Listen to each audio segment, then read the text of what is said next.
אחת, שתיים, שלוש, ארבע.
מה קורה?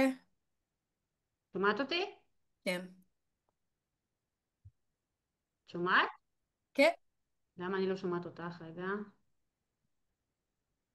לא, שהנה עכשיו אני יודעת למה. דברי רגע. שומעת? כן, את שומעת אותי טוב? כן. אוקיי, לא, כי חיברתי מיקרופון ולא תמיד הוא עובד טוב. לא, ממש אחלה. משום מה את חלשה לי, אבל אולי זה סתם כי את חלשה. בזה.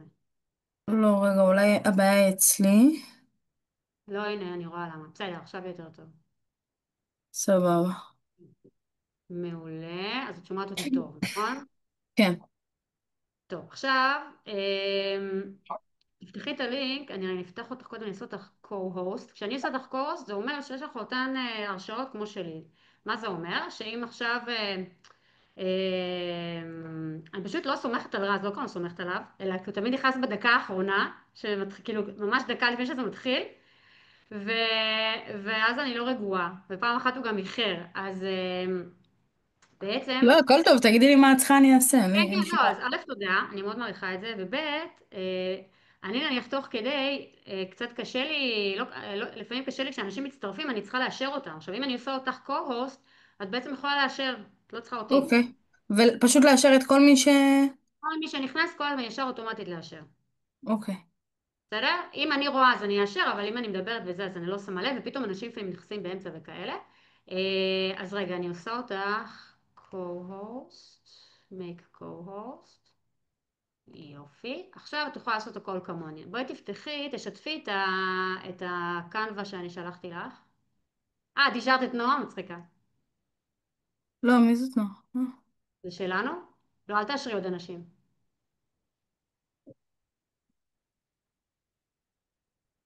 שנייה.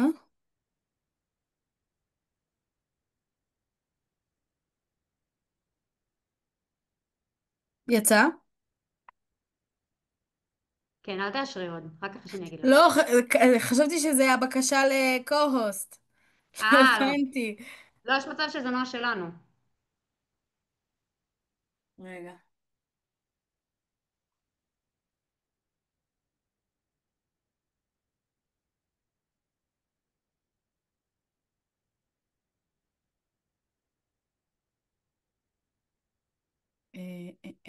הנה. בעיקרון יש לי שני מסכים, אז תגידי לי שאת רואה רק את המצגת. אני רואה, עכשיו תגדילי את זה.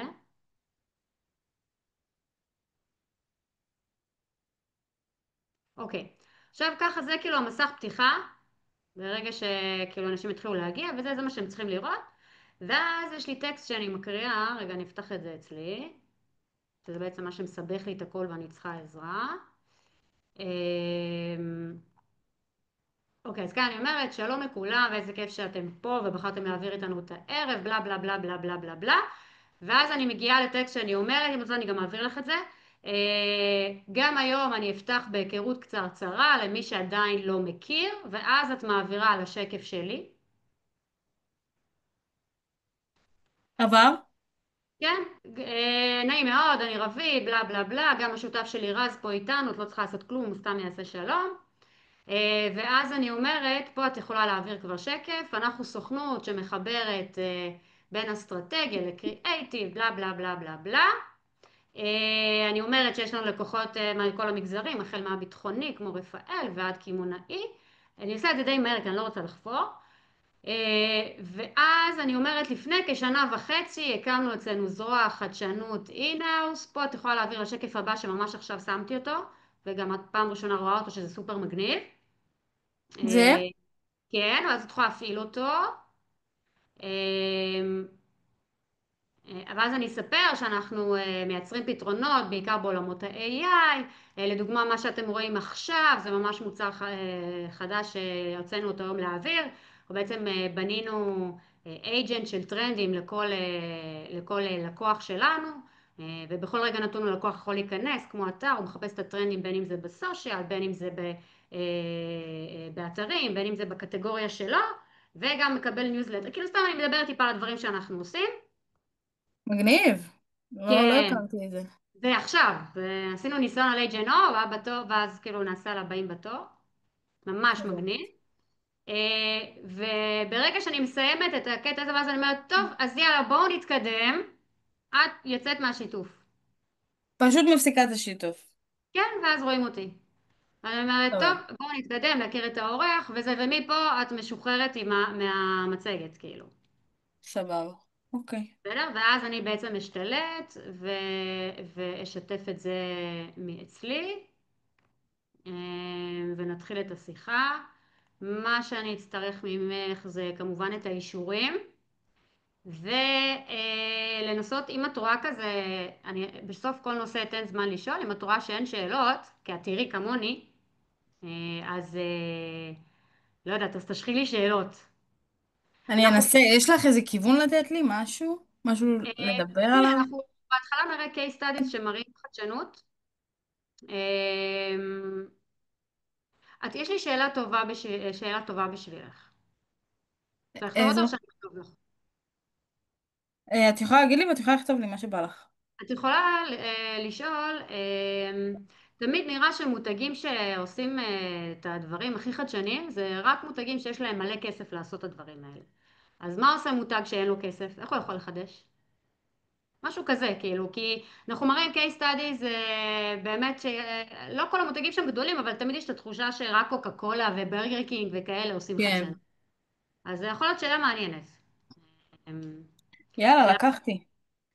אז זה אפשר להגיד אחרי ה-case studies. ואחר כך בזמן שהוא ידבר אני אחשוב על עוד שאלות. אני ממש בסדר. מקווה שיגיעו אנשים כי גם יש היום את כל הפגישה הזאת עם טראמפ וזה,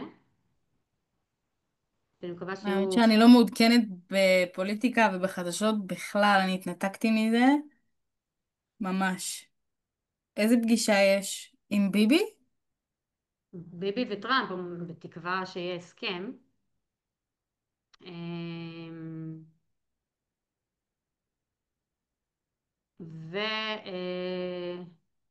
וגם בדרך כלל נרשמים יותר, פשוט זו תקופה לא טובה של חגים וכאלה, בדרך כלל נניח נרשמים איזה 60 ואז בפועל באים 30, ופה נרשמו 51, אז אולי כל ה-51 יעלו. הלוואי, אני גם בדרך כלל מפמפמת את זה יותר, ואנחנו נורא נורא עסוקים, אז לא יוצא לי. אבל בן אני אדם פה, מציעה לך לשלוח את הלינק של הזום בקבוצה. כן, אני אשלח עכשיו. כי לפעמים אנשים כאילו לא מוצאים את המייל או משהו, ואז הם כבר שוכחים מזה. אבל לא אשלח מייל, אני לא רוצה לחקור. לא, לא, בוואטסאפ. רגע, מי האורח היום בעצם? שנייה, עוד 10 דקות מתחילים. נעשה איזה אימוג'י חמוד.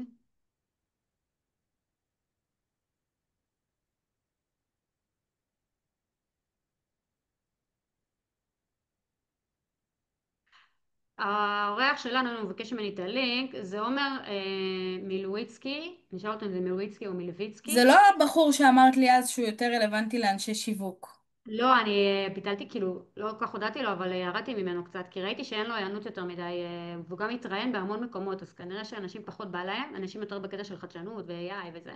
הוא היה הבנתי. יועץ חדשנות של מיטב, בית השקעות, הוא היה סופר מעניין, אני עוקבת אחרי הניוזלטרים שלו, הוא מייצר מלא תוכן, הוא עכשיו עצמאי. יש 2 הרשמות חדשות לוובינר, איזה קטע? ממש מעכשיו. מגניב. דנה קראפט. גדול. את יודעת שהיא בכללית. מה? לא? לא, כן, אל תספרי לי. תגידי לה אני אז. הולכת אז להביא אם לי היא לא מים, אמרה, אל תגידי שאמרתי. אני הולכת אם היא להביא לא- לי מים ואני חוזרת. טוב, אני גם אביא לי מים. עומר בטח ירצה להצטרף. אם את רואה עומר, תאשרי אותו. טוב, אני עברת גם אביא אותו. לי מים. אז את בעצם ראשונה עם המצגת, כן? את זוכרת? כן, כן. את רוצה שהיא כבר תהיה? בשם? לא, לא צריך בשם. קודם שכולם יצטרפו, נראה את כולם, ואחר כך. סבבה.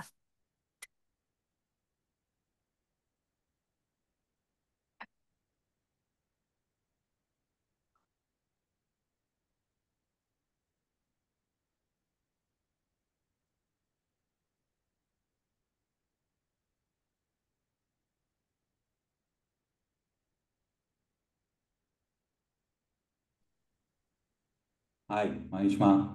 מה העניינים? וואו, איזה וול. כן, אבל שנייה, אני מביא רגע איזה משהו ללבוש, אז שנייה. אני מביאה מים, אז רגע גם. טוב.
אני חייב לצאת.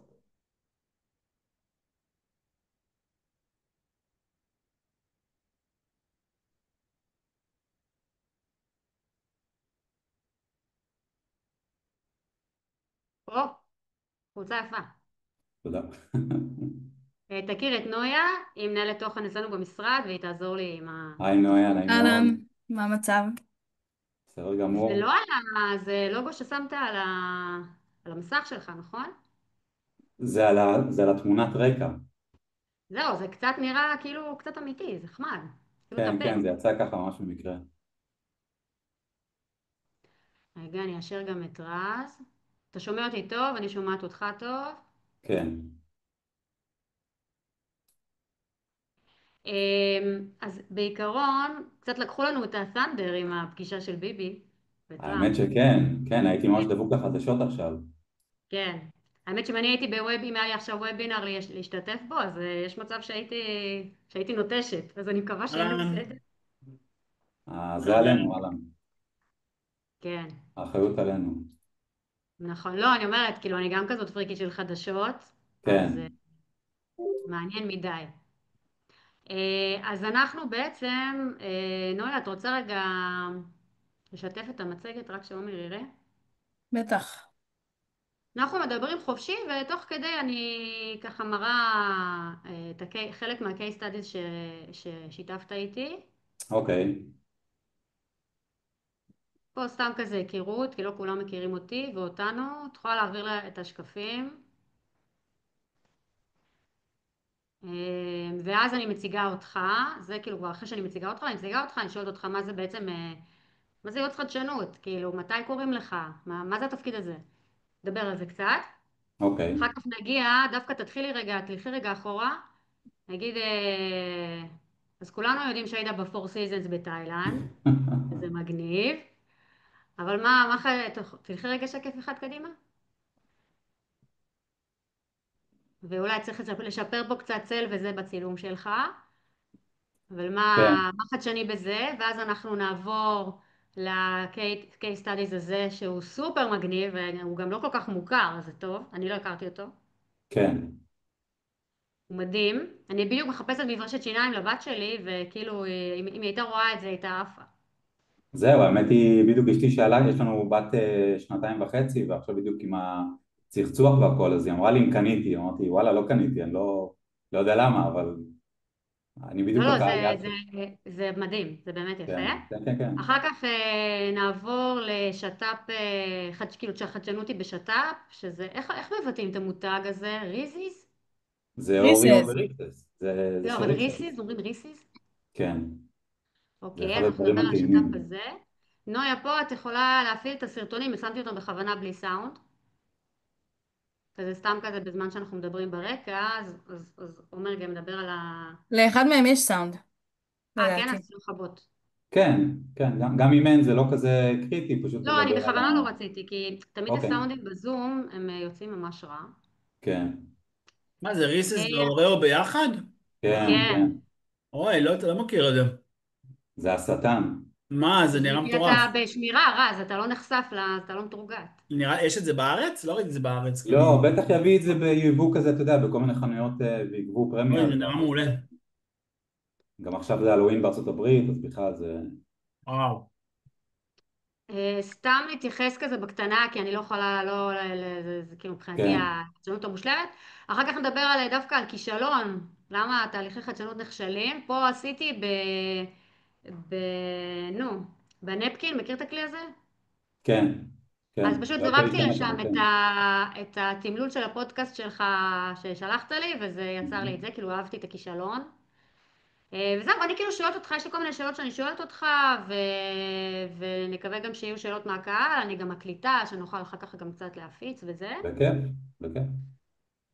וזהו, אני סומכת עליך, אתה בן אדם מעניין. יאללה, העיקר שיהיה שיחה מעניינת, זה מה שחשוב. כן, אני רק מקווה שבאמת אנשים יעלו, אני כמה באמת נרשמו, ארצה. רבית? כמה נרשמו? 55, משהו כזה. בסדר. כן, אבל זה לילה, זה ערב דרמטי. יו, דרמטי אני מאוד. אפילו לא הספקתי לעקוב אחרי החדשות, אני כאילו לא זה. עכשיו הם יוצאים עוד מעט, הם יוצאים מהפגישה צריכה להיות מסיבת עיתונאים. וביבי התנצל בפני השליט הקטרי על התקיפה. כן, אשכרה. כן. אני כבר לא יודע אבל למה להאמין. אני לא יודע מי אמר את זה, אבל הוא אמר, אני צופה שהם יצאו, יגידו, יש הסכמות, הכיוון חיובי, הרי ביבי לא יגיד לו לא. זה הכל תלוי בתשובה של חמאס, ועכשיו זה הפיינטיונינג, כי טראמפ הוא לא בפרטים הקטנים, הוא כזה, נכון. כן. יאללה, דברו בין עצמכם וסגרו את זה. מקווה לטוב. אני אעשה אותך בינתיים, שיהיה לך ספוטלייט. נויה, אל תכניסי עוד, אני רואה שיש בה... לא מכניסה.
אז co-host.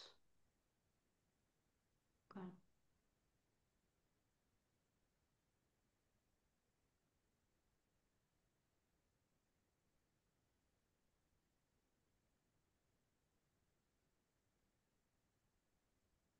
ניתן להם עוד כמה דקות.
נויה, את יכולה לשלוח לנועה את הלינק, כי היא אומרת שזה מוציא אותה כל הזמן.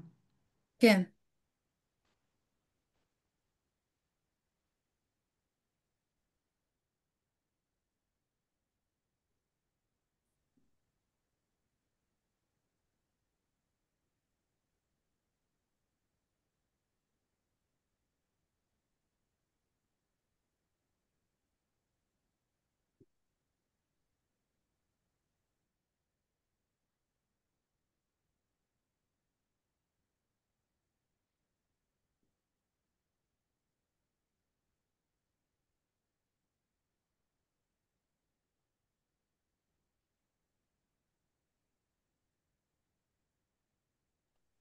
אני אתחיל לאשר ואני אגיד להם לחכות כמה דקות.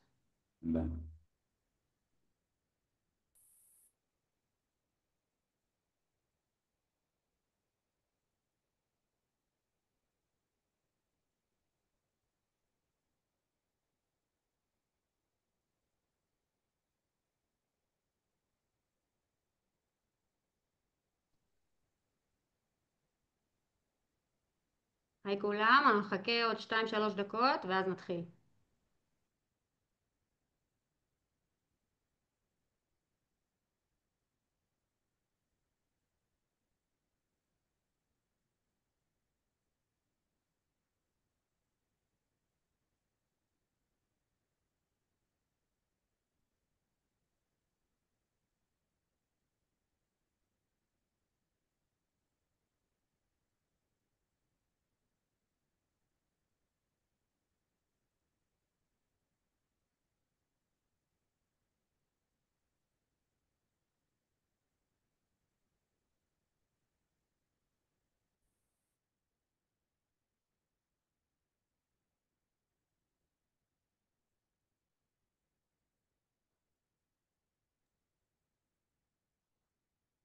לא, יש כאן, כתבו לי כמה אנשים בפרטי שיש להם בעיה להיכנס לזום, אז אני אחכה ממש עוד דקה ונתחיל.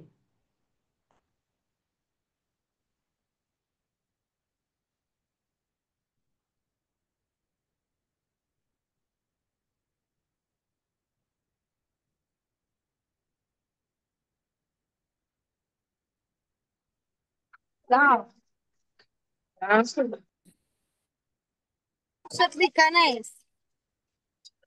רגע, נשים על מיוט פה רגע, את את נכנסת רונה. לקישור שמאיה שלך עכשיו?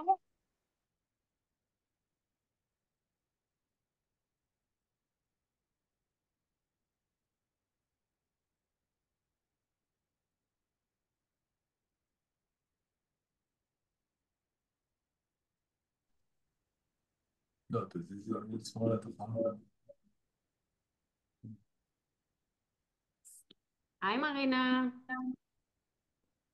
קורה, אהלן, היי.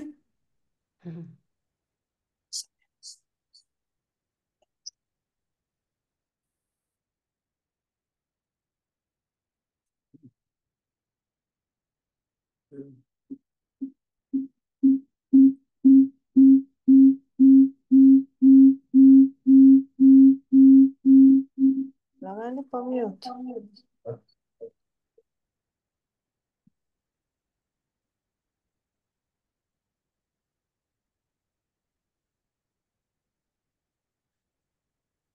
טוב, אז בואו נתחיל. נויה, בואי תפתחי בבקשה את המסע, את המצגת, ונתחיל.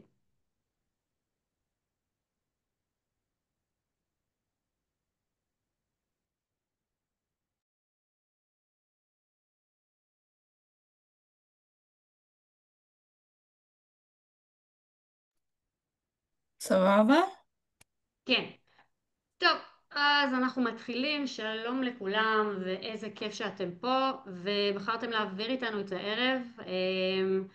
אני אגיד גם היום, בטח ובטח בשעה היסטורית זו, שאני כולי תקווה שהיא תהיה שעה טובה, ושנשמע בשורות טובות, אז זה אפילו עוד יותר מוערך מבחינתי שאתם פה, ובחרתם להיות פה. גם היום אני אפתח בהיכרות קצרה למי שעדיין לא מכיר, כי יש פה באמת כמה פרצופים חדשים. אז קודם כל נעים מאוד, אני רבית, co-founder של KNBL, קניבל מדיה, גם שותף שלי פה רז, תעשה שלום, רז אבן צור פה. אנחנו סוכנות שמחברת בין אסטרטגיה, קריאייטיב וטכנולוגיה. ב-13 עוד מעט 14 שנים שאנחנו קיימים, באמת אני חושבת ליווינו עשרות מותגים מכל הסוגים, גם מקומיים, גם בינלאומיים, החל מהמגזר הביטחוני, רפאל שהם לקוח דגל שלנו, ומשרד הביטחון שעושה איתנו המון דברים, ועד ללקוחות הכי קמעונאיים פר אקסלנס כמו H&O, לדין, שיומי ועוד. משהו חשוב שקרה אצלנו בשנה וחצי האחרונות, כשכל העולם עשה כזה שיפט טכנולוגי לעולמות ה-AI, אנחנו הקמנו זרוע חדשנות אין-האוס אצלנו. אנחנו הבנו שאנחנו צריכים להרחיב את מנעד השירותים, ועומר הכי שוחה בזה ותכף אנחנו נרחיב על זה, ופתחנו מחלקת פיתוח אין-האוס. אנחנו ממש עכשיו רואים כלי שאפילו הלקוחות שלנו עוד לא ראו. סתם דוגמה לדברים שאנחנו עושים אצלנו, פיתחנו האב לכל לקוח שיכול להיכנס ולראות what's trending בתחום שלו, בין אם זה בסושיאל מדיה, בין אם זה ברשת. פה אתם רואים דוגמה ללקוח שלנו H&O, זה לקוח מאוד גדול שפשוט הכנו לו את הטרנד האב הזה, וגם אנחנו וגם הלקוחות מתעדכנים, נכנסים, מקבלים ניוזלטרים עם כל מה שחשוב. וזהו, ואני שמחה שאתם חברים בקהילה, ומי שעדיין לא יצטרף אז הכי מוזמן. אנחנו משתדלים להיות שקטים ורגועים ולא להציק, ובאמת לתת כמה שיותר ערך. ויאללה, בואו נתחיל. נכיר את האורח הסופר סופר מעניין שלנו, ואני יודעת כי הייתי בהרצאות שלו. עומר, אתה אומר מילוויצקי או מילביצקי? מילביצקי. מילביצקי. אז עומר מילביצקי, לשעבר מנהל חדשנות בבית ההשקעות מיטב, והיום יועץ אסטרטגיה דיגיטלית וחדשנות לארגונים. אז אהלן עומר. היי, מה העניינים? ערב טוב. ולפני שנמשיך, סליחה, אבל למה צריך יועץ חדשנות? מה אתה עושה ביום יום שלך? מתי קוראים לך? אז האמת היא זו שאלה טובה, וגם אם אני אשאל את ההורים שלי מה אני עושה, אני לא חושב שהם בדיוק ידעו לענות ולהסביר, אבל אני כן נהנה מזה כבר המון שנים. אז קודם כל באמת בתפקיד השכיר האחרון שלי הובלתי כמעט עשור את הדיגיטל והחדשנות בבית ההשקעות מיטב, ובגדול התפקיד הוא להיות מבחינתי לפחות פונקציה מקשרת בין הצד העסקי, כי תמיד יוצאים איזשהם מטרות עסקיות, לבין הצד השיווקי, לבין הצד הטכנולוגי, ובעצם לחבר את שלושת העולמות האלה. אז גם כתוב לי באתר שאני מדבר את שלוש השפות האלה. אבל אם אני לוקח את זה באמת צעד קדימה עם החברות והלקוחות שאני מלווה היום, אז בגדול התפקיד שלי הוא קודם כל להבין איך העולם הזה משתנה, איזה טכנולוגיות מהוות הזדמנות, מייצרות בעצם הזדמנות אמיתית לערך אמיתי, לערך עסקי וצרכני, ולצד זה גם איזה טכנולוגיות הן באז והן לא פה בשביל להישאר. תמיד מעניין אותי טכנולוגיה, למרות שאני לא טכנולוג בעצמי, אני לא כתבתי קוד, אני לא יודע לכתוב קוד, אבל טכנולוגיה זה דבר שמלהיבה אותי תמיד, אבל תמיד גם מנקודת מבט היא דרך הזווית או יותר נכון המשקפיים של הלקוח. כי גם אני בעצמי לקוח כמו כולנו, לקוח של גופים פיננסיים, של תיירות, של תחבורה וכו', של קמעונאות כמובן, ותמיד אני מסתכל על סיטואציה, איך הדבר הזה שכרגע קורה סביבי היה יכול להיות יותר טוב עבורי, ואז אני מנסה לראות איך אפשר לשפר את זה דרך טכנולוגיה. אז אם אני ככה מסכם במשפט, זה להבין צרכים, או יותר נכון גם לעזור לזהות צרכים ומטרות עסקיות או כאבים עסקיים, ולהבין איך פותרים את זה באמצעים טכנולוגיים, כשמול העיניים נמצא לקוח. מעולה. אז אנחנו תכף נראה כמה case studies שממחישים מה זה חדשנות, כמו שעומר קורא לה, בכל מיני תחומים. אבל לפני זה התחלתי את הקריירה שלי בתור בכלל עורכת בתוכניות אקטואליה, ולימדו אותי תמיד להתחיל עם מה שחדש וטרי. אז אני רוצה לפתוח, אני אפתח פה את המצגת, עם מחקר. רגע, אני אסתיר פה, אומרים לי שהסרגל של הזום שלי מסתיר, אז אני אוריד את זה רגע.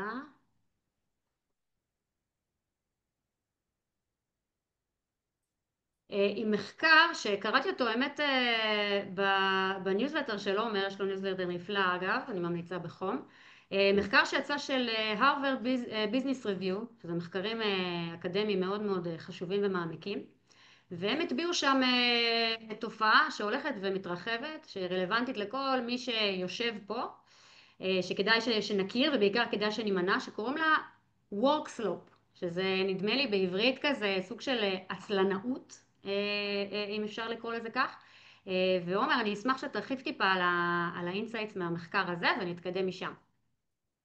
בשמחה. אז קודם כל באמת התייחס רגע גם לגבי הבלוג שלי. אני כבר 20 שנה כותב וחוקר את מה שאני קורא לו העולם המחובר, וזה יושב בדיוק באותו נרטיב של תחום העיסוק שלי, שבסוף להבין איך טכנולוגיות משפיעות על כל העולם שלנו, בטח על ההיבט העסקי והצרכני. ובמסגרת הזאת אני גם קורא המון מחקרים ומאמרים וספרים ופודקאסטים, ובאמת נתקלתי גם במחקר הזה של הרווארד ביזנס ריוויו, וקודם כל אני ממליץ לכולם ללכת ולקרוא אותו, יכול להיות שאחר כך גם אם תרצי נשתף את הקישור.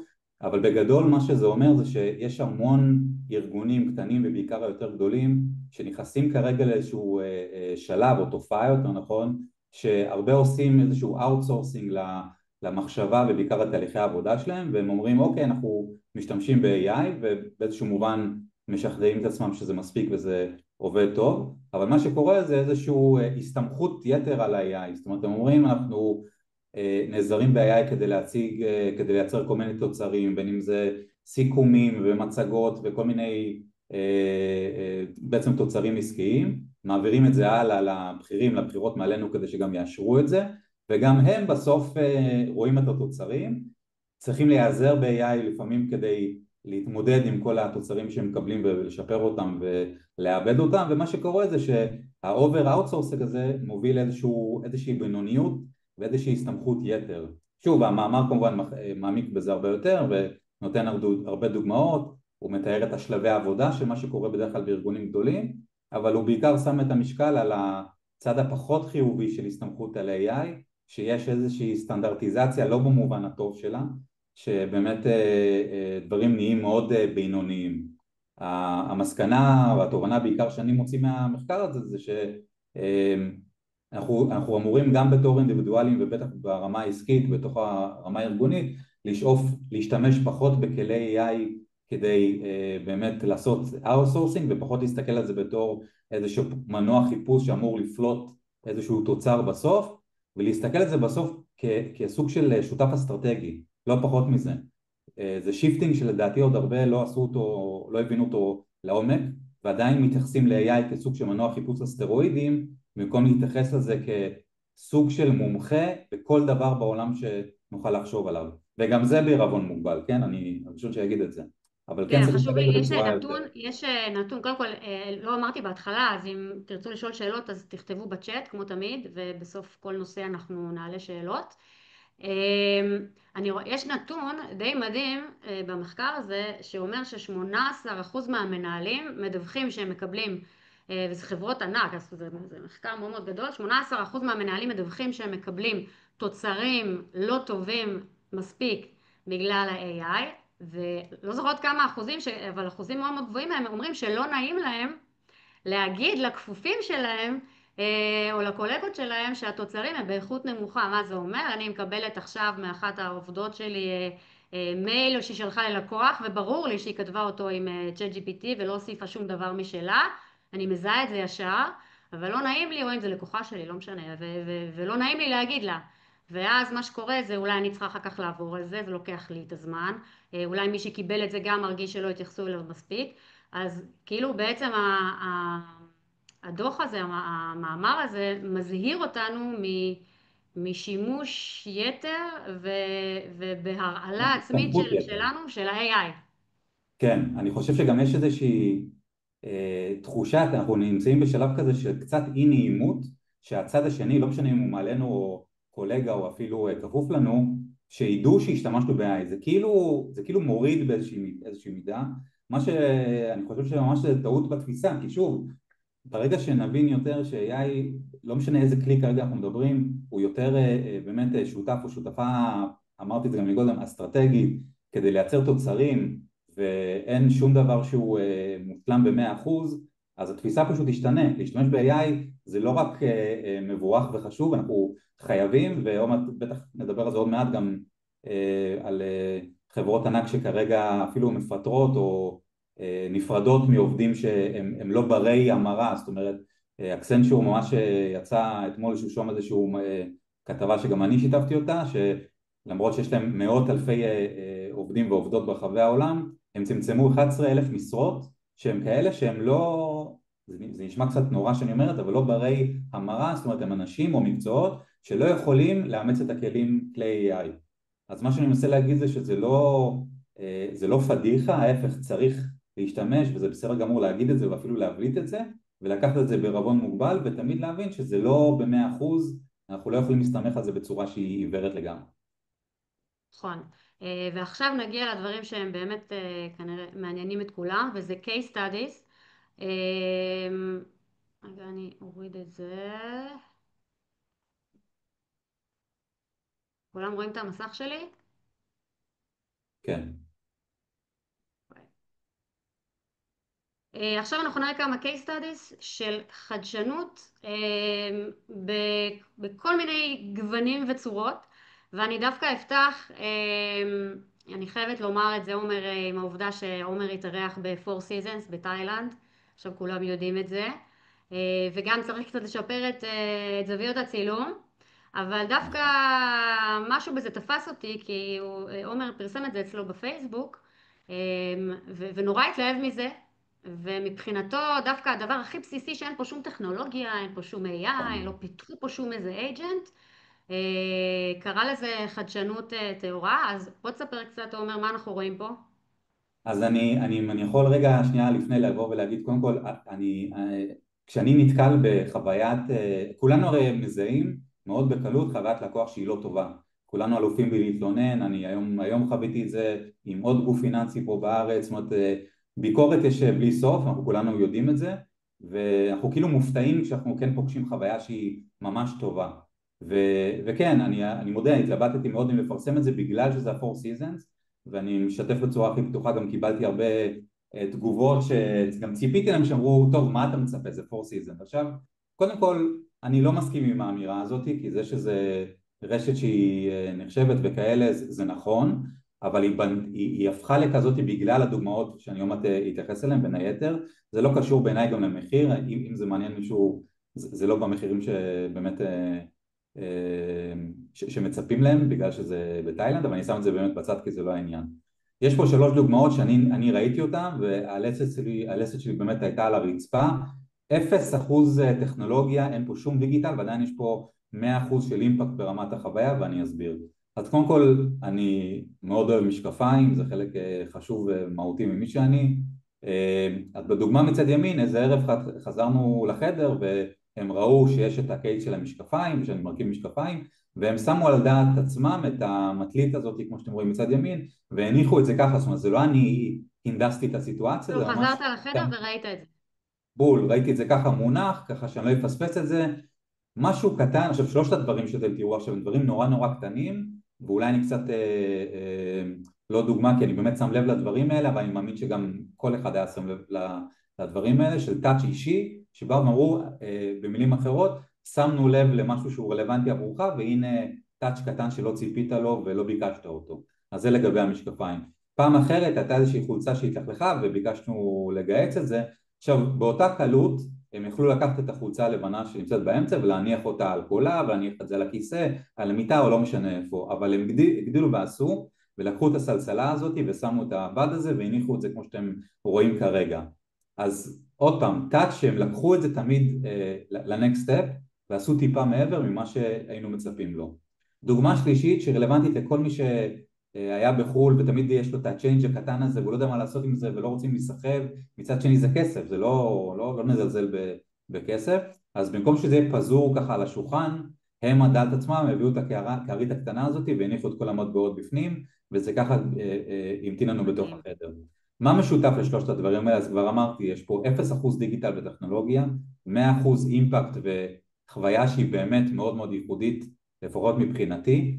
ואם אני אצטט מישהו אחר שפעם דיבר ספציפית על הרשת הזאת, אבל אני באמת מבקש או ממליץ יותר נכון, קחו את זה גם לכל המקומות, גם למותגים ולחברות שאתם עובדים ועובדות בהם, או מותגים שאתם פוגשים אותם, זה שמה שה4 Seasons עושים מאוד יפה, זה תמיד exceed my expectations. זאת אומרת, זה לא מה שאתה מצפה שיקרה, אתה מצפה שיהיה שירות טוב, שהאוכל יהיה טוב, שיהיה נקי, שיהיו אדיבים, זה הסטנדרט, אנחנו מצפים לזה.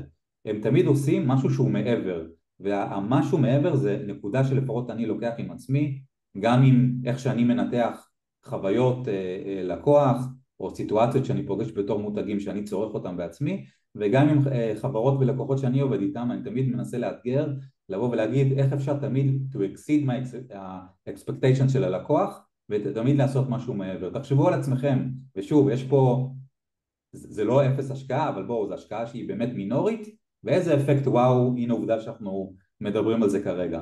אז שימו בצד שזה ה4 Seasons, ודווקא קחו מכאן את התובנות שלדעתי הן היותר משמעותיות, של איך באמת כל אחד ואחת מאיתנו יכולים לעשות טיפה מעבר, כדי להפתיע את הלקוח שהוא לא מצפה לו.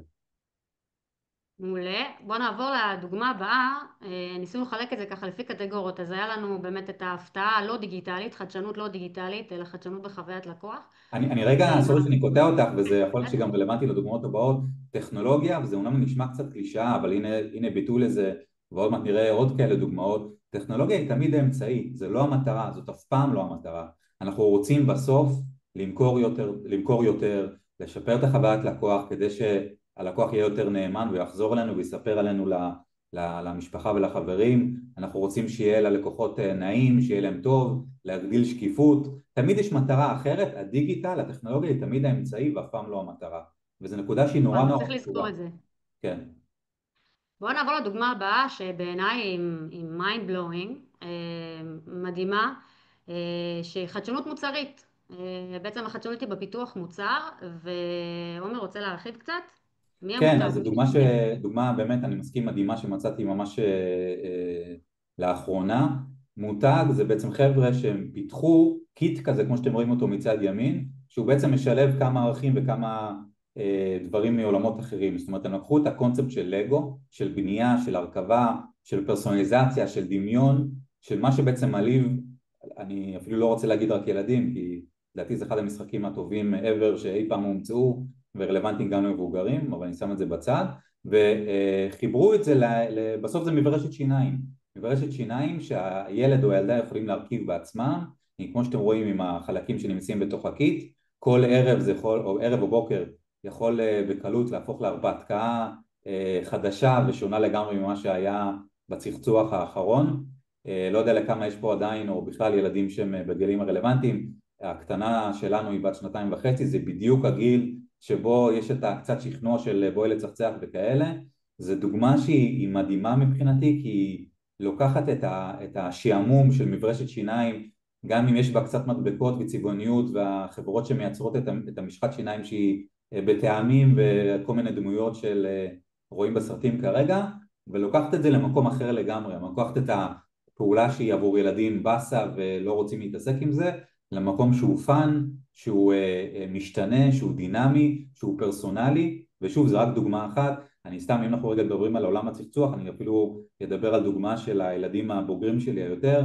לפני הרבה שנים אני מדבר, מצאנו אפליקציה שמתלבשת, אפשר באייפון, אפשר באייפד, וגם שם הם שמו איזושהי משחקיות, שיש כל פעם בוחרים דמות אחרת, ויש שעון שסופר אחורה, ורואים את הדמות מצחצחת שיניים. והרעיון הוא שהילד עומד מול המראה, באמבטיה, מול האייפד, ואסור לא עולה להפסיק לצחצח כל עוד השעון סופר אחורה, והדמות מולנו גם כמצחצחת. זה היה מדהים וזה עבד יופי.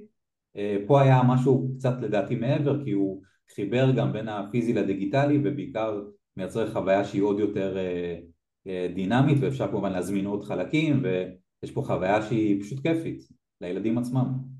לגמרי.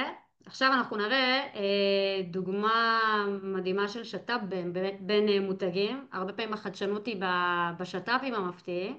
לפני שאני אראה, אני אשאל אתכם, ננסה כזה קצת להיות אינטראקטיביים. אם מישהו יכול לנחש איזה מותג זה מותג, בוא נגיד שהוא מאוד קלישאתי, שתחשבו על חדשנות ושהם עושים דברים מגניבים, אז זה אחד כזה. כאילו במובן הזה אין הפתעות. נראה אם מישהו מצליח לנחש איזה מותג מדובר. לא קוקה קולה. נויה, מרינה, רז, מעיין. אוסם? מה? אוסם? לא. מותג בינלאומי. נייק. לא. משהו טעים, מתוק. טעים ומתוק. כן. נוטלה. קרוב. קרוב. מאוד קרוב. מאוד קרוב. אינדר. מה זה? אינדר. עוד יותר קרוב. עוד יותר קרוב. נראה לי אוריאו? שכבר נראה וזהו, אנחנו צריכים לחסוך מי את אמר? מה? אוריאו. רז אתה שתול, לא. אני רואה שאף אחד לא שם, נראה לי, זכרתי איזה משהו. כן, אז בואו נראה. אנחנו הולכים לראות חדשנות של שיתופי פעולה בין מותגים.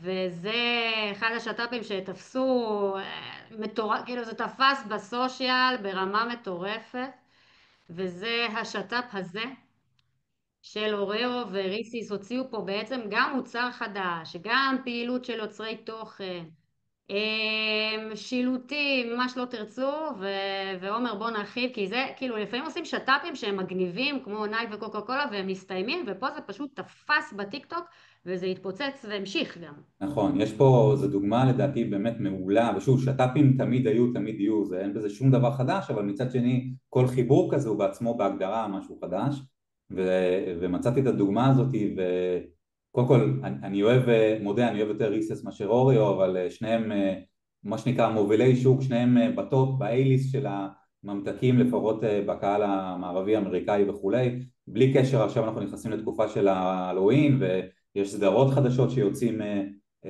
יהודית לתקופה הזאת, אבל כן, מדובר פה בעצם בשני מותגים סופר אהובים, מסוג הדברים שכאילו רואים את זה ואומרים איך לא עשו את זה קודם, זה נורא טבעי, זה נראה כאילו זה תמיד היה שם ומצד שני זה חדש. אני חושב שברגע שיש חיבור בין שני מותגים שעונים על ההגדרה הזאת, אז זה אומר שהחיבור הוא מוצלח, אז הם באמת יצאו בסדרה אני מיירר ואומר את זה כי אני גם נורא אוהב חרמת בוטנים, אבל כן, זה פגש בסושיאל, אז כמו כל הם עבדו נורא חכם, חוץ מכמובן העטיפה בעצם החיבור הטעים הזה בין שניהם, אבל הם עבדו נורא חכם עם משפיענים ומשפיעניות ברחבי הסושיאל.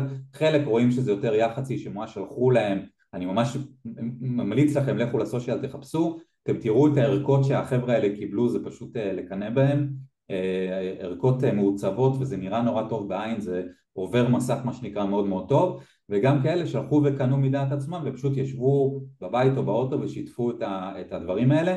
זה אפילו הלך לכמה צעדים קדימה, שוב אמריקאים, ויש כל מיני, את הקאפס האלה, מי שמכיר בריסס יש את הקאפס, זה יותר קטנים, יותר מרוכזים, והפכו את זה לסוג שאתם רואים את זאת מצד ימין עם הקערת חלב, הם הפכו את זה כאילו לסוג של סיריאל הבוקר, אוקיי? זה כאילו, אני לא יואו, יכול איזה נורא. רק לדמיין את כמות הקלוריות, אבל אין ספק שזה בטח סופר טעים, לשפוך את הדבר הזה לתוך קערת חלב קרה או חמימה ולאכול את זה, זה פשוט, בקיצור, לקנא בהם. ואני כן חוזר למהות של החדשנות, שיש פה באמת שני מותגים שחברו יחד, מסוג הדברים שכמו שאמרתי גם מקודם, נראה שתמיד זה היה שם, ואני חוזר גם למה שאמרתי מקודם, שיתופי פעולה תמיד היו ותמיד יהיו, בדרך כלל מובילי שוק רוצים לחבור למובילי שוק מסיבה ברורה, זה לא אומר שזה תמיד חייב להיות ככה, אבל כשעושים חיבור שהוא באמת ככה מנצח, זה כמו אהבה, זה או יש את זה או אין, אי אפשר לזייף את זה, אי אפשר לשכנע את עצמנו, כשזה זה, ואחד המפתחות או האתגרים יותר נכון הכי מאתגרים זה באמת לעשות את החיבורים האלה.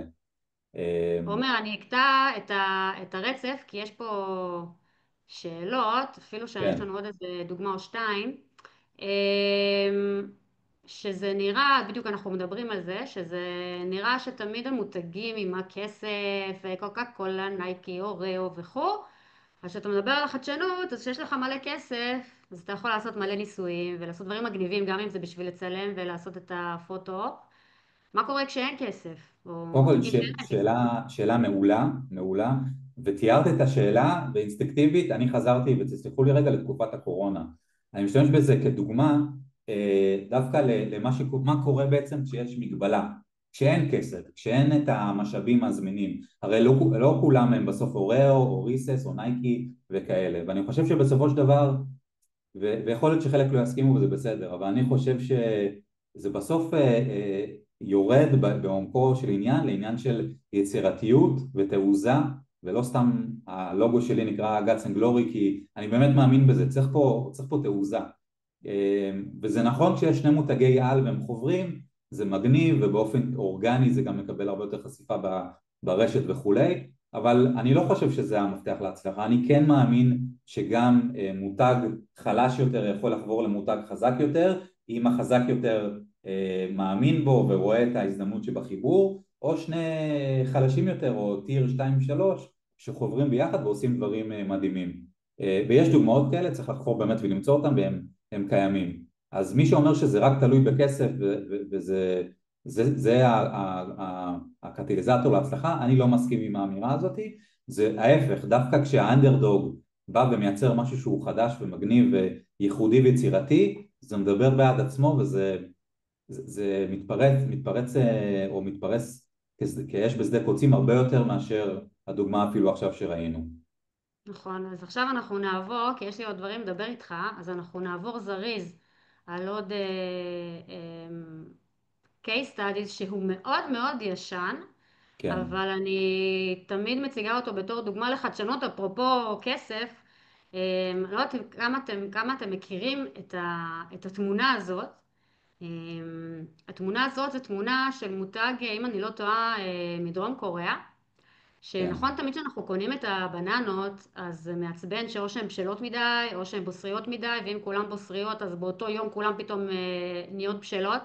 אז פשוט ברמת החדשנות של האריזה, הם יצרו אריזה שיש בה 6 או 7 בננות לפי הבשלות שלהם. זאת אומרת שאתם מתחילים ממה שהכי בשל ועוברים לאט לאט לאלה שהן פחות בשלות, ועד שהם מגיעים אליהם הן נהיות כבר בשלות, וזו חדשנות מדהימה. נכון, שגם פה, כאילו, אין פה מיליונים, זה פשוט חדשנות מחשבתית שבאה והגיעה מתובנה שאנשים מתבאסים כשהם קונים, אם זה אבוקדו או בננה, שתמיד או שזה בשל מדי או שזה בוסרי מדי, וזו דוגמה מדהימה, לדעתי זה מלפני איזה עשור, ו...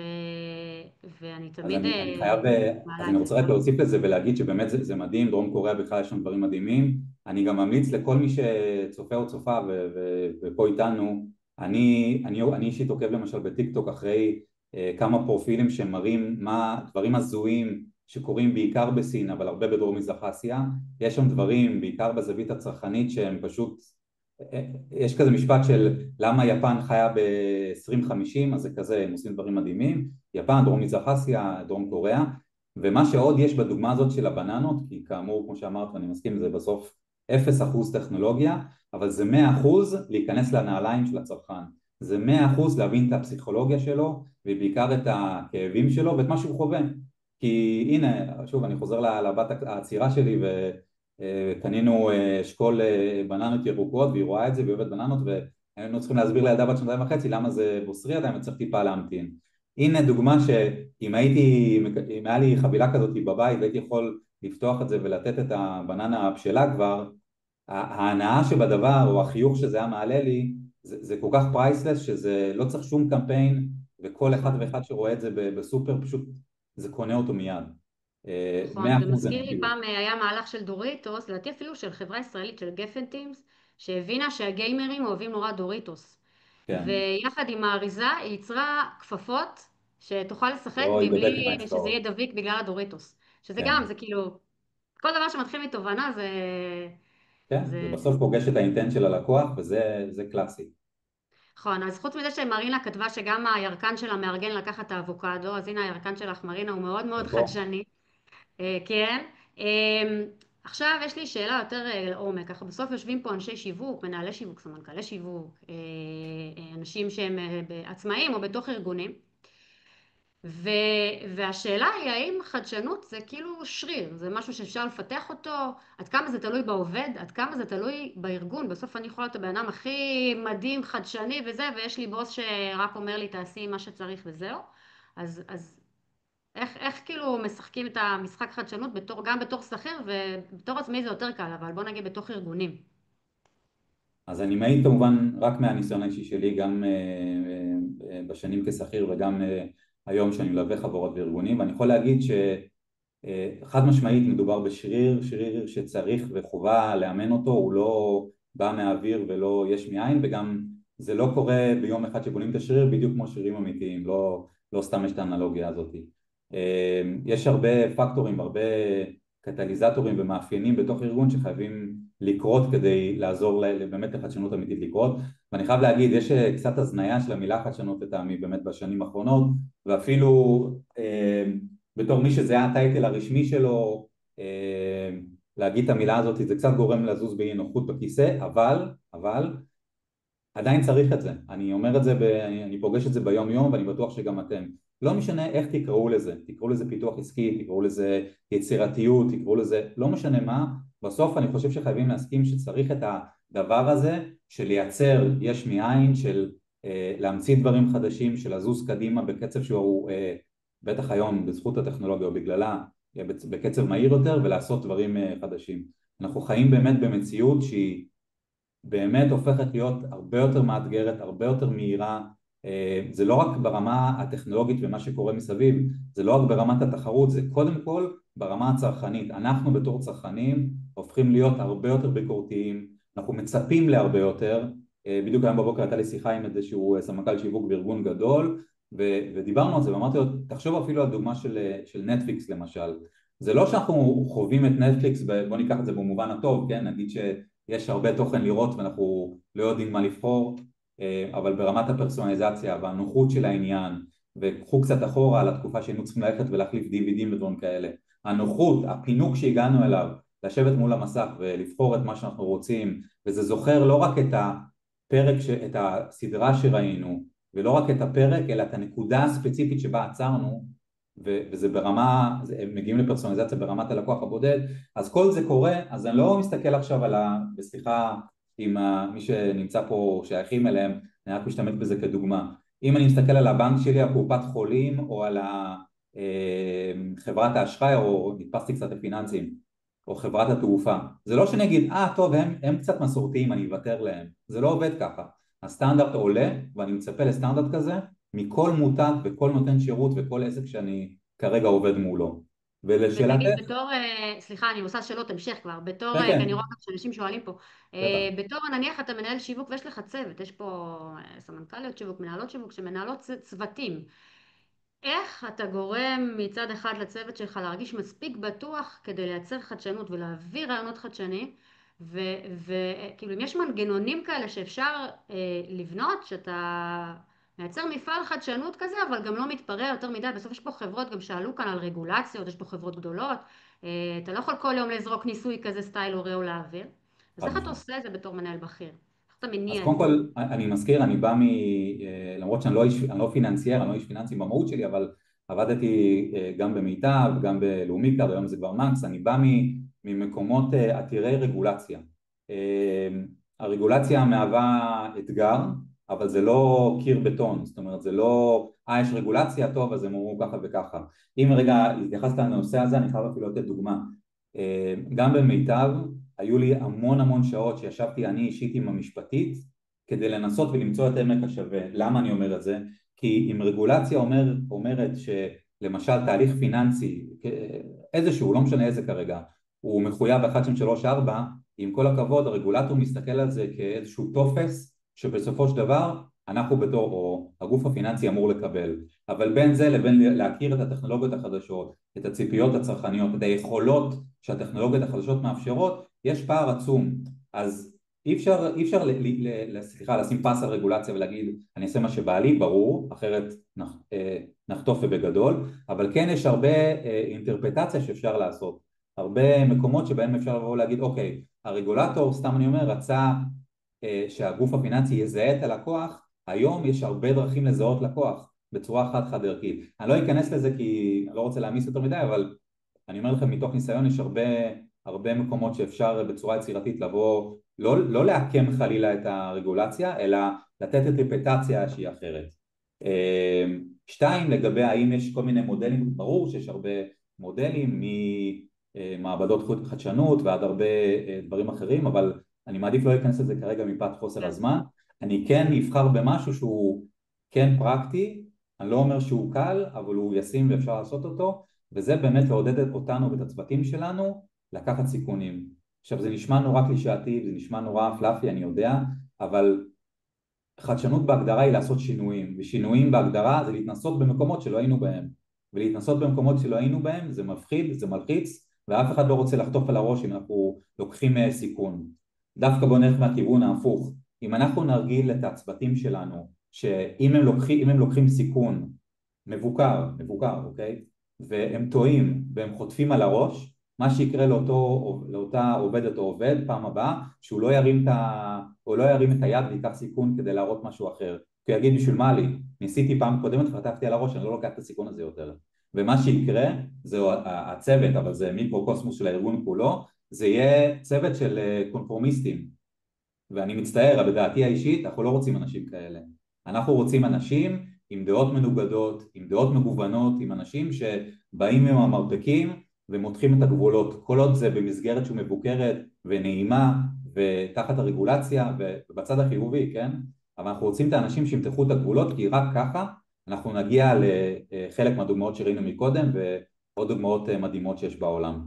אז ההמלצה שלי זה לייצר סביבה תרבותית פנים ארגונית שמאפשרת להתנסות ולטעות, כי בלי זה לא יקרה שום דבר חדש.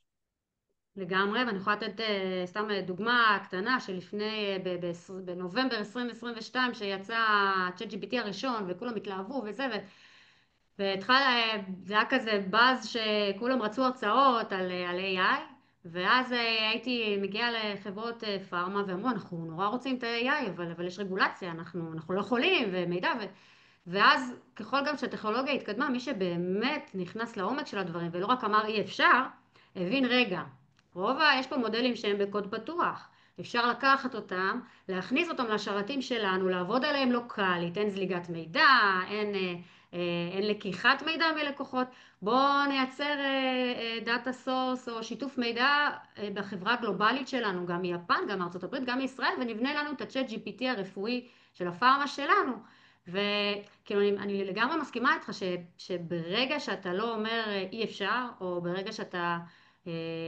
באמת נהיה אמיץ, או מנסה לקחת סיכונים, הרבה פעמים אתה מגלה שיש איזושהי דרך לפרוץ את זה, או איזושהי דרך לעשות. אני חושב שגם שאלת אותי איך, או מישהו מהצופים פה שאל, אני חושב שעוד דבר שהוא נורא נורא חשוב, וזה יישמע קלישאתי, אבל אני אומר את זה מניסיון, זה מה שנקרא נכתב בדם, איבדתי הרבה שיער בדרך על האלה בתוך הארגון, אני צוחק כמובן, אבל זה בסוף למצוא את אנשי הכן, זאת אומרת תבנו לעצמכם את הקואליציה, לא רק בתוך המחלקה או הצוות, גם בתוך הארגון, ותמיד יש אותם, אוקיי? אנשי הכן, אלה שיעזו, קודם כל הם מבינים את ההזדמנות, אולי צריך קצת לשכנע אותם, אבל הם on board, לא צריך לעבוד קשה יותר מדי לשכנע אותם, הם מבינים את ההזדמנות ואומרים יאללה אני איתך או איתך, בוא נעשה ביחד את השינוי הזה, אני מבטיח לכם שלעשות את הקואליציה הזאת של אנשי הכן זה מתחיל מקטן, אבל ברגע שגם יש הצלחות, מהר מאוד האחרים באים ורוצים גם להיות חלק מזה ולעשות יותר מהעשייה הזאת. זה מדבק פשוט. מעניין, אני יכולה להגיד לך שאצלי הבעיה אצלי הפוכה, אני אומרת להכל כן, ואותי צריך לעצור. אני אומרת כן, כן, כן, כן, ואז רז בא ואומר לי, מה אמרת כן? איך עושים את זה? איך נעשה את זה? וככה זה הדינמיקה. אז תחשבי עליי בתור, שוב, גם בעברי, ואני מניח שגם אתם גם כן מרגישים ומרגישות את זה אצלכם, כל מי שעוסק בדברים חדשים בהגדרה זה כמו ילד בחנות ממתקים, באמת גם אני קורא, נחשף להמון דברים ותמיד אני מסתכל על החצי הכוס המלאה, יש בזה צדדים טובים, יש בזה גם בעיות, אני ראשון שיגיד את זה, אבל כשאנחנו נמצאים בתוך ארגון ויש רגולציה ויש מגבלות של תקציב ויש מגבלות של לוז ויש גם הנהלות שהן לא הכי בוא נגיד פרו לעשות דברים חדשים לקחת סיכונים וזה בסדר, כל אחד מכיר את הארגון שלו או שלה. אני חושב אבל בחר לי חוט המחשבה.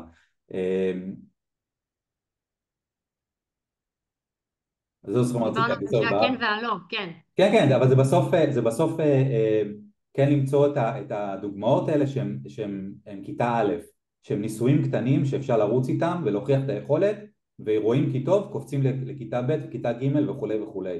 זאת אומרת זה לא כל מהלך ניסיוני כזה צריך מחר בבוקר לפגוש את הלקוחות, לא כל מהלך כזה הוא צריך מיד שהוא יוצא להתקל מול כל הסיכונים, יש את המושג הזה של הסנדבוקס, בא מעולם הסטארט-אפים, של באמת להתנסות באיזושהי סביבה מבוקרת, להבין איפה זה טוב ואיפה זה לא טוב ולהמשיך עם זה הלאה. דיברנו מקודם על הנושא של השריר. הנה אני קוטעת אותך ואני מגיעה מהטוב של ה-yes yes yes לכישלונות. לפני שנסיים אנחנו חייבים לדבר קצת על כישלונות. אז שזה משהו שצריך לקחת בחשבון כשאנחנו רוצים לייצר חדשנות בארגון. אז אחרי ששמעתי ככה כמה מאמרים שלך ודברים ופודקאסטים שדיברת והתראיינת, זרקתי את זה לאיזה כלי שנקרא נפקין, שיצר לי את התרשים הזה, שבו אתה מגדיר את המתכון לכישלון בהכנסת תהליכי חדשנות, כאילו מתי ולמה זה יכול להיכשל. אז בואו נעשה את זה ממש קצר כזה, נעבור על המתכון לכישלון שלך לחדשנות. אז באמת כל דבר פה נכתב בדם, כישלון דרך אגב זה לא חייב ממש כישלון, זה גם יכול להיות אתגר בדרך, וזה כל אחד וכולם ביחד כמובן פה משמעותיים. אז אין פה אחד שהוא לפני השני, אין פה משמעות לסדר, חוסר תיאום ברמת הצוות, זה גם ברמה הפנימית של הצוות שלכם, אם לא כולם אליין למה שקורה, או יותר חשוב לאיפה רוצים להגיע, מה המטרות, מה רוצים להשיג, רוצים להגדיל מחירות, רוצים לשפר את השירות לקוחות, רוצים להגדיל שקיפות, רוצים לשפר חוות לקוח, מה רוצים להשיג, ואז גוזרים מזה כמו שאמרנו מקודם את איך מגיעים לשם, את הטכנולוגיות, אז אם לא כולם מיושרים בהגדרה יהיה מאוד קשה לנווט את כולם להגיע לשם. זה מתחבר גם למה שכתוב מתחת הזה של המטרות לא ברורות, זה מפתיע או לא מפתיע, אבל כל כך הרבה פעמים ישבתי עם צוותים ואפילו עם הנהלות בחירות שלא היה ברור מה רוצים להשיג, מה המטרה. שבו רגע, תגדירו מה רוצים להשיג ותגזרו אחורה מתוך הדבר הזה מה הדרך להגיע לשם או האופציות להגיע לשם. זה כל כך לא מובן מאליו שזה מדהים כמה פעמים ראיתי את זה. הימנעות מקבלת החלטות, גם זה קשור גם להכי בכירים או בחירות וגם אפילו מתחת לזה. ברגע שלא מתקבלת החלטה, התהליך נתקע, אין קדימה, אין חדשנות, אין תנועתיות קדימה, וזה גם מבאס וזה עוצר את כל החיוביות שיש בתהליכים שהם חייבים לנוע קדימה ובמהירות. שותפויות לא נכונות, לפעמים זה יכול להיות גם בתוך הארגון עצמו, ולפעמים זה גם צוות מתוך הארגון עם חברת טכנולוגיה, סטארט-אפ או פתרון כזה מחוצה לו.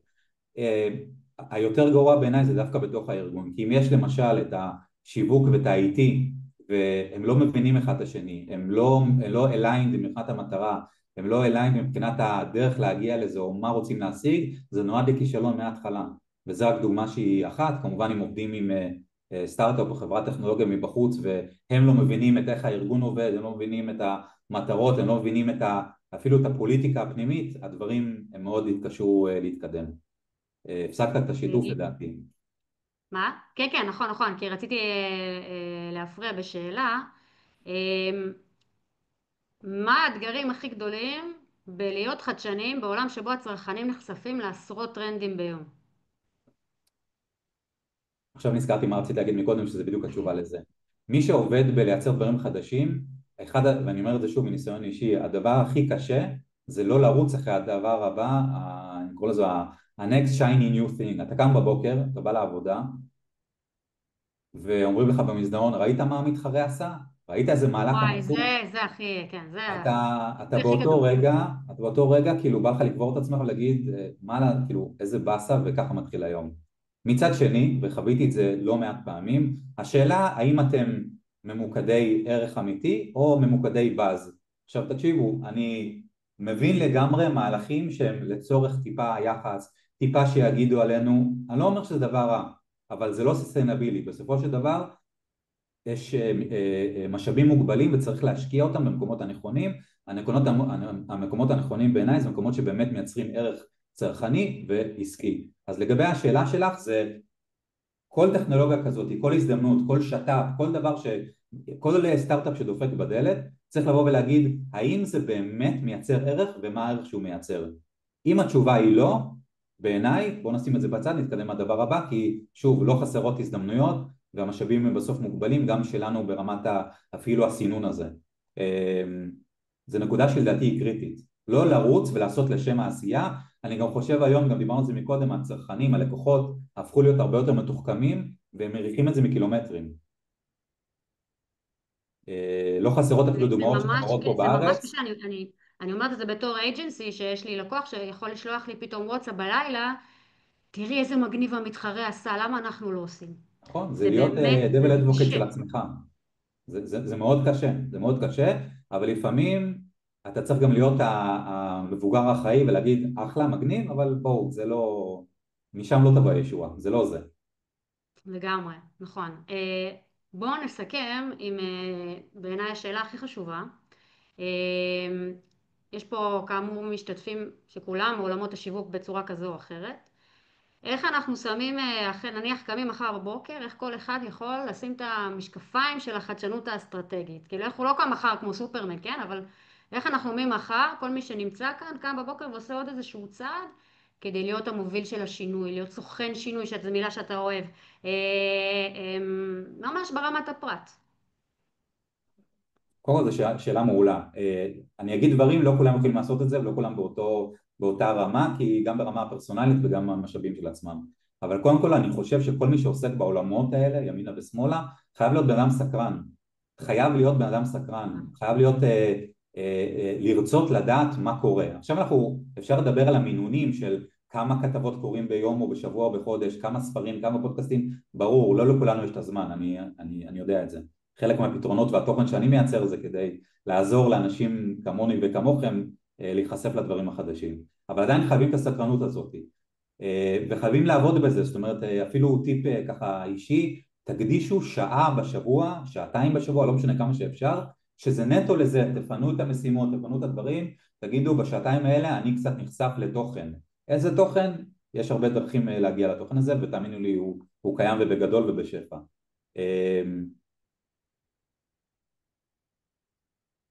אני יכולה להגיד מהמקום שלי, שפעם הייתי, כאילו, זה היה מביך אותי לדעת שיש לי ביומן זמן שבו אני קוראת, כאילו שאני מתעדכנת, אבל מה, אני כאילו לא עובדת, אני לא עושה כלום.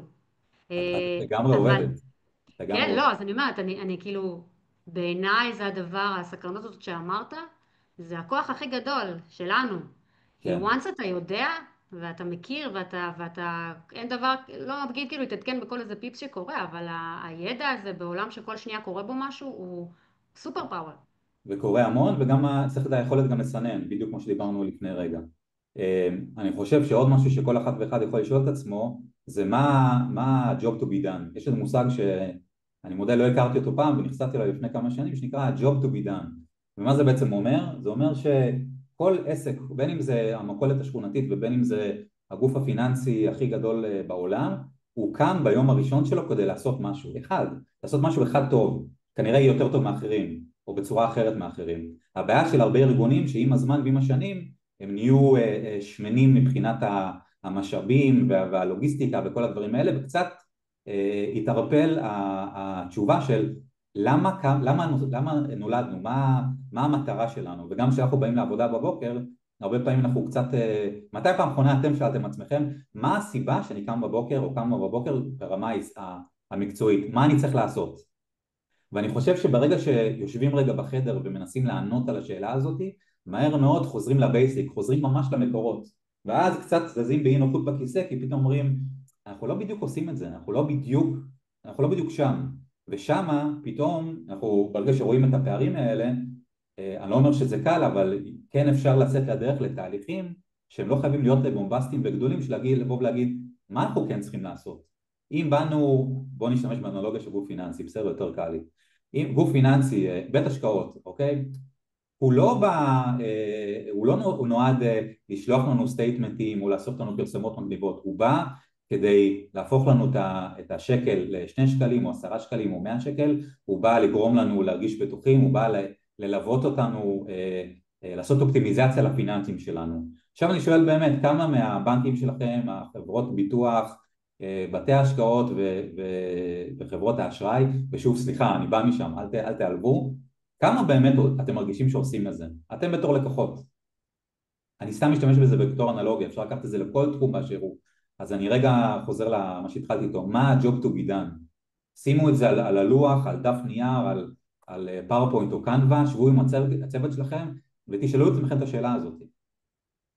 אני אסיים במשהו שאתה ואני דיברנו עליו ואומר, על מה שג'ף בזוס אומר, שזה אומנם מפעם, אבל זה מאוד רלוונטי גם לעולם החדשנות.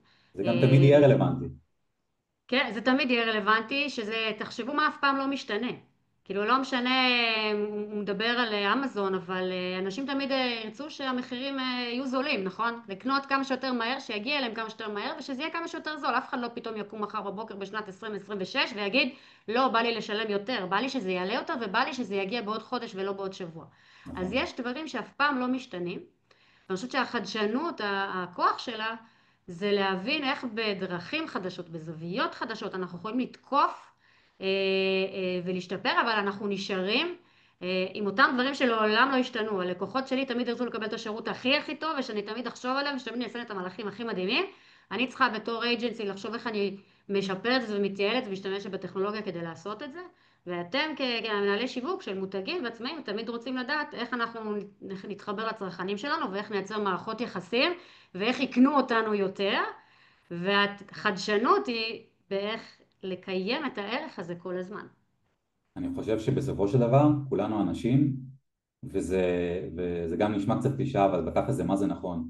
הרבה לפני הטכנולוגיה זה אנשים, ומה שבאמת הוא אמר באמירה הזאת שלו על אמזון, זה שבסוף אנשים הם אנשים, הם יהיו. טכנולוגיות באות והולכות ומשתנות וטרנדים באים והולכים, בסוף אנשים יש להם את הקור של הערכים שלהם והציפיות שלהם, ומה שמפחיד אותם ומה שנותן להם אושר, ומה שמרגיע אותם ומה שנותן להם ביטחון.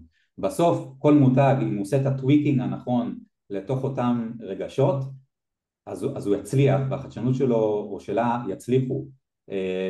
אפילו קראתי משהו שבוע לגבי AI, משהו קצת שונה ממה שבדרך כלל קוראים, שכל אחד, נכון, אנחנו בזמן האחרון כל הזמן שומעים כמה כולם צריכים ללמוד AI, לדעת AI ולשלוט בכלים, ומי שלא ישלוט ייעלם. קראתי איזה מקום שאמר בדיוק ההפך, אנחנו חושבים ש-AI צריך ללמוד אותנו, כי אנחנו הקסם, אנחנו היצירתיות, אנחנו הכישרון. ל-AI אין את הכישרון הזה, לפחות לא כרגע. הוא מבצע, הוא יושב על דאטה, הוא יושב על משאבים אדירים, אבל אין לו עדיין את מה שלנו יש, את היצירתיות הזאת, את האנושיות שלנו. מי אמר שאני צריך ללמוד שפה חדשה שהיא מבוססת AI ולא ה-AI צריך ללמוד אותי כדי לאפשר לי לעשות את העבודה שלי בצורה יותר טובה? בגלל זה אני גם חושב שאנחנו רק בהתחלה. אני חושב שאנחנו נראה כלים שהם עוד יותר אדפטיביים וילמדו אותנו. זה מה שנקרא, תעזור לי לעזור לך, לעזור לאחרים, זה בדיוק זה. ה-AI ילמד אותנו, יבין מה טוב, מה אני כן מבין ולא מבין, ואיך היא תעזור לי לשפר את העבודה שלי, והתוצרים יהיו יותר טובים. לגמרי. אז הנה עוד משהו ש-AI לעולם לא יוכל ויצטרך לעשות, וזה ללכת לישון. אז אני רוצה להגיד לך המון המון תודה, עומר, ולהגיד תודה לך, תודה תודה לכם. לכם. אני מקווה שאני אפתח את הטלפון תכף ואני אראה חדשות טובות, אני מאוד מאוד הלוואי, מקווה. הלוואי. כן, הלוואי. אז לילה טוב לכולם. שוב תודה, עומר. יש לי פה תודה. הקלטה, אני אעשה איתה קצת אינסייטים ואני אשלח גם בקבוצה. ושיהיה לכולכם לילה טוב, ומחר לילה תתחילו טוב. לעשות חדשנות. לילה טוב, תודה רבה. לילה תודה רבה טוב. לכולם. לילה ביי, טוב, לילה טוב. תודה. טוב, ביי ביי. תודה רבה.